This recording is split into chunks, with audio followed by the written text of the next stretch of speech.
Hello, guys. We're here in Academy Day number 5, and I have with me Pedro Fernandes. Very nice to meet you. You've been featured on my blog several times, and it's really nice to meet you in person. I would like to ask you, you have a history of working in some big name studios, and you've decided to went on your own, and you're now forming your own studio. So I think it will be very interesting for the listeners to know if one of them wants to work in such a big studio, or if someone already works but he's kind of like pondering going on his own way but a little bit hesitant of doing so. What could your tips be for these artists? Well, thank you, Ronan. I guess everyone can thank Ronan. He's been an amazing inspiration to us all and taught us all. We all grew with your blog and all your information. I guess the best tip I could give, and this was given to me a long time ago, and it was actually what made me break through. I was presenting a portfolio with 20, 30 images, and someone was viewing it at the time, and that person was not the most politically correct person. He, let's just say he wasn't the most well-trained with people, but he analyzed my portfolio, and he goes, look, this is really bad, this is really bad. He didn't call it bad, he called it other words. This is good, this is bad, this is bad, this is bad. And then at the end, I said, I was heartbroken, but I said, how can I get better? And he said, take out all the bad, leave 5, 6 images. That's all you need. And I did that, and I think a month or so later, I was coming to London to work. So simplify is one of the main things, and choose the best pieces.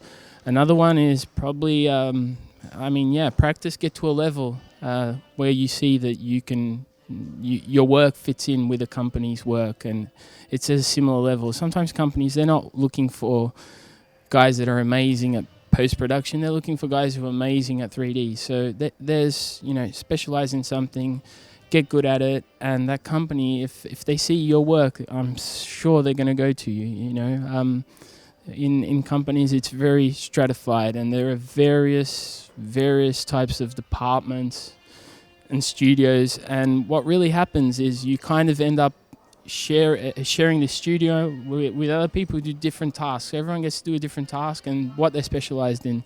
So I guess those are my 2 basic tips. And never feel down. Just get knocked down, go back up, and that's probably the biggest one. Oh, if you want to go on your own, that's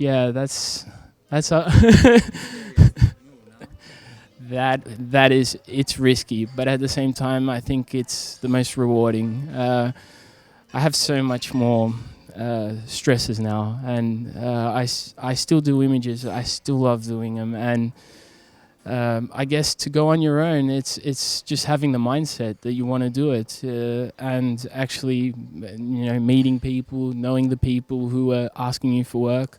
After a while, things just came naturally. So more and more clients started coming, and they started coming to me and contacting me directly, and clients from all over, not specifically people from the past. And I guess it all went from there. And I said, okay, one day this has got to change. And that's what I did. So I was working at home, progressively got a studio, now have someone working with me, and it's amazing. It's a growing process. So it's becoming like my son or my daughter, and it's a part of me. I hurt when it hurts. I feel the emotion and the passion related to it, and I guess, go for it. If you feel it, one day you have to do it, and it just generally creeps up on you, and before you know it, you're doing it.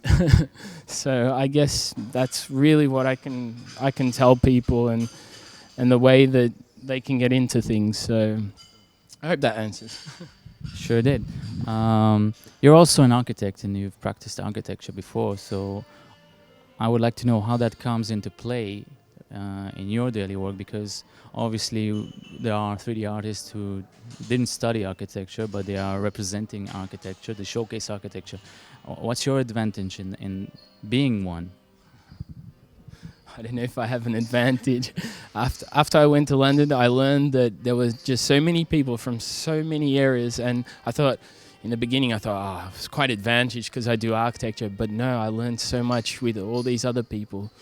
The great thing about architecture and understanding it is you can relate to a client's comments. So what happens is lots of times, and I have clients that are like friends, and I first worked at their studios, and now they're contracting me. So we have a very friendly relationship, and what happens is they'll send me a volume, and we have such a process that we know each other, and we just flow. You know, it's amazing because I know what they're after, and they give me freedom to create, even more sometimes than in the studio. So here's our volume.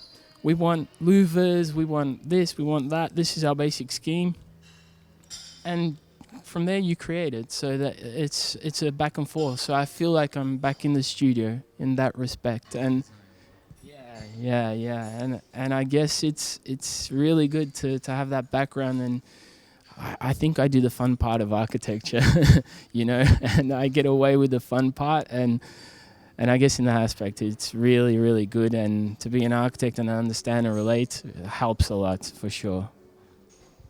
Well, I can surely relate to that one.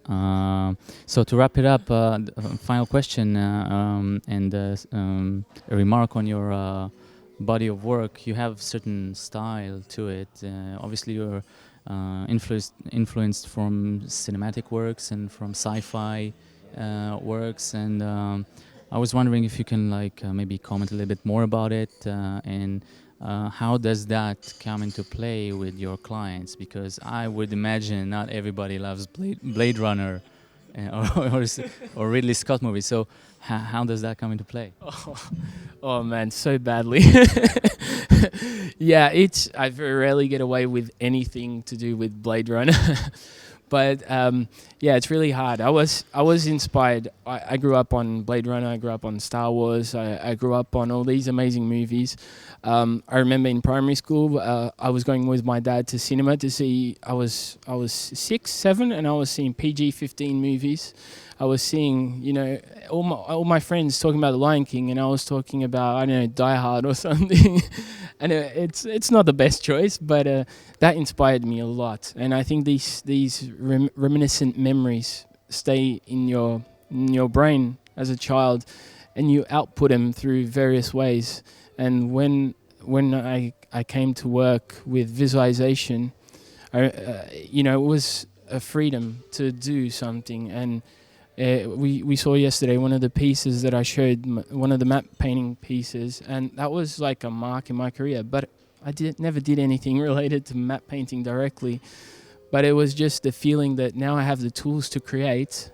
Took a month off and said, I'm just going to create this, and it was a great inspiration. Slowly, I started to tone down things because also you have to work, live, breathe, and you know your clients are not going to buy that. So what happens is I had to kind of transform that into the architectural realm. And once I started to transform that into the architectural realm and start to get those colors, that feeling, that really started to come together. And I guess slowly I've started to get my style along to other clients, and it's really a tricky step, but yeah, I mean it's definitely not easy to convince them. But I think sometimes the first draft or an idea, and then I get on the phone. I like to call them if I'm really passionate, and I try to think that I can sway them with my voice. Never works, but